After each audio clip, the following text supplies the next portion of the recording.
Hadirin yang dimuliakan Allah, secara umum kegiatan kita di dunia ini hanya memang dua ini. Kegiatan kita di dunia hanya ada dua bentuk ini. Kalau enggak ibadah, muamalah. Ibadah ini berkaitan dengan hubungan seorang hamba dengan Rabb-nya. Sedangkan muamalah berkaitan dengan hubungan hamba dengan sesama hamba, hubungan makhluk dengan sama makhluk. Yang kita sering mengenal ada istilah hablum minallah wa hablum minan nas. Hubungan hamba dengan Allah dan hubungan hamba dengan makhluk. Sebagai muqaddimah yang pertama, pembahasan akhlak yang dibahas oleh para ulama. Pembahasan akhlak yang dibahas oleh para ulama, mereka memaksudkan akhlak itu mencakup dua hal ini. Akhlak kepada Allah dan akhlak kepada makhluk. Sehingga kalau dalam pemahaman sebagian orang, ketika mereka memahami akhlak itu hanya terbatas kepada makhluk, ini berarti dia tidak memperhatikan akhlak kepada Allah Subhanahu wa taala. Karena itu, ketika kita menyinggung akhlak, maka tolong dipahami. Saat kita menyinggung akhlak, cakupannya dua. Akhlak kepada Allah dan akhlak kepada makhluk. Sehingga ketika kita ditanya, siapa manusia yang paling berakhlak? Nabi Muhammad sallallahu alaihi wasallam. Sampai beliau dipuji oleh Allah Subhanahu wa taala. Wa innaka la'ala khuluqin azim. Sesungguhnya engkau Muhammad itu berada di akhlak yang paling agung. Allah mensifati akhlaknya Nabi Muhammad SAW dengan sifat azim. Sebagaimana Allah punya nama Al-Azim. Sebagaimana Arash disebut dengan Al-Azim. Sebagaimana Al-Quran disebut dengan Al-Azim. Akhlaknya Nabi SAW disebut oleh Allah dalam Al-Quran dengan Al-Azim. Wa innaka la'ala khuluqin azim. Sesungguhnya engkau berada di atas akhlak yang paling agung. Sehingga manusia yang akhlaknya paling mulia adalah Rasulullah sallallahu alaihi wasallam. Dan bentuk akhlak yang paling tinggi kepada Allah adalah memberikan hak Allah Subhanahu wa taala secara penuh kepadanya dan tidak memberikan kepada siapapun. Karena Allah tidak ridha ketika haknya diberikan kepada selain Allah Subhanahu wa taala, diberikan kepada selainnya. Sebagaimana yang Allah tegaskan, wa qadha rabbuka alla ta'budu illa iyyah. Rabbmu menetapkan bahwa engkau tidak boleh beribadah kecuali hanya kepadanya. Dan Allah tidak ridha ketika Allah disekutukan. Allah Subhanahu wa taala berfirman, "Wa may yusyrik billah." Barang siapa yang menyekutukan Allah Subhanahu wa taala, faqad harramallahu 'alaihil jannah wa ma'wahun nar. Wa ma lidh-dhalimina min ansar. Maka Allah haramkan bagi dia untuk masuk ke dalam surga, Allah haramkan dia masuk surga, wa ma'wahun nar, dan tempatnya di neraka. Karena Allah tidak ridha ketika haknya diberikan kepada selainnya. Maka manusia yang memberikan hak Allah kepada selain Allah, itu orang yang paling tidak berakhlak. Paling tidak berakhlak kepada Allah. Karena itu, perbuatan kesyirikan disebut sebagai zalim yang paling tinggi, karena dia melanggar hak yang paling tinggi, yaitu haknya Allah Subhanahu wa taala.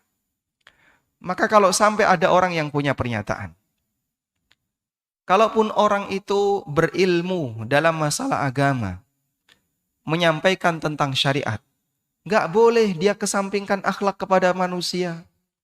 Lalu dia tidak menghormati kesyirikan. La haula wala quwata illa billah. Ini sama dengan kita fokus pada akhlak kepada makhluk, tapi kita tidak mempedulikan akhlak kepada Allah Subhanahu wa taala. Kan ada sebagian orang yang mengkritik beberapa kaum muslimin yang mendakwahkan tentang anti syirik, meninggalkan kesyirikan. Mereka beralasan bahwa ini orang yang, mohon maaf ya, pakai istilah radikal atau yang lain, kurang berakhlak kepada sesama. Dalam arti dia tidak menghormati kesyirikan yang ada di sekitarnya. Kesyirikan itu tindakan tidak berakhlak. Dan puncak tindakan tidak berakhlak. Karena dia tidak berakhlak kepada penciptanya sendiri. Kepada Allah Subhanahu wa ta'ala. Baik.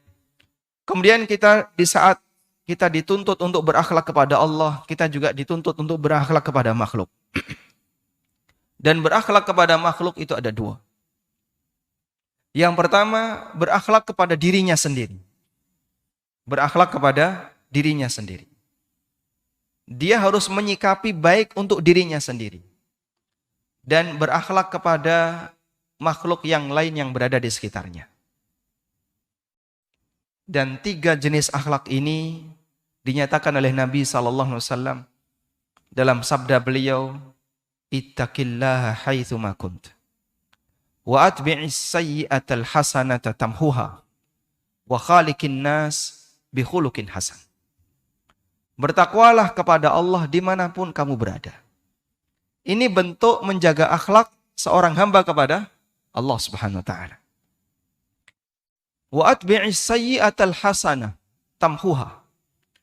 Ikuti perbuatan jahat yang kamu lakukan, perbuatan maksiat yang kamu lakukan dengan perbuatan baik. Tamhuha, niscaya perbuatan baik itu akan menghapus dosa yang telah kau kerjakan. Sehingga di poin yang kedua ini kita diajarkan untuk berakhlak baik kepada diri kita sendiri. Maksiat itu sama dengan mendolimi diri sendiri. Sehingga orang yang bermaksiat hakikatnya dia tidak berakhlak dengan dirinya sendiri. Dia numpuk beban, numpuk dosa, numpuk kezaliman bagi dirinya. Nabi SAW tunjukkan solusinya. Ikuti perbuatan maksiat dengan perbuatan al-hasanah, kebaikan. Dan bentuk al-hasanah dari maksiat adalah taubat. Yang diikuti dengan amal saleh. Wa'adbi'is sayyi'atal hasanah tamhuha. Agar kita tidak terbebani dengan dosa itu, maka perbuatan baik yang kita lakukan pasca kita bermaksiat akan menghapus maksiat yang kita kerjakan. Wa khaliqin nas bi khuluqin hasan. Dan bersikaplah kepada sesama manusia dengan akhlak yang mulia. Sehingga kita menjaga hubungan baik dengan keluarga, dengan orang tua, dengan istri dan anak, dengan tetangga, dengan kawan dan seterusnya. Itu bentuk berakhlak jenis yang ketiga. Setelah kita berbuat baik pada diri kita sendiri. Maka jangan sampai gara-gara ingin menjaga hubungan baik dengan teman, nekat maksiat. Berarti jadinya apa? Dia ingin menjaga hubungan baik dengan sesama manusia, tapi dia mendolimi dirinya sendiri. Saya nggak enak ya kalau nggak ikut. Ikut apa, Pak? Ya kayak gitu. Kalau nggak ikut, nggak enak sama temannya. Banyak orang terpengaruh maksiat karena apa? Ingin menjaga akhlak dengan orang lain. Kamu menjaga akhlak dengan temanmu, tapi di saat yang sama kamu mendolimi dirimu. Kamu tidak berakhlak pada dirimu sendiri. Dan juga tidak berakhlak kepada Allah Subhanahu wa taala karena dia tidak bertakwa kepada Allah. Nah, seperti ini dudukkan sesuai porsinya. Agar orang paham bahwa akhlak itu tidak hanya pada satu kesimpulan berbuat baik kepada sesama. Masih banyak akhlak yang lain yang perlu kita perhatikan. Berakhlak kepada Allah dengan berusaha menjaga takwa kepada Allah. Berakhlak kepada dirinya sendiri dengan berusaha jangan berbuat maksiat karena itu menjadi beban bagi kamu.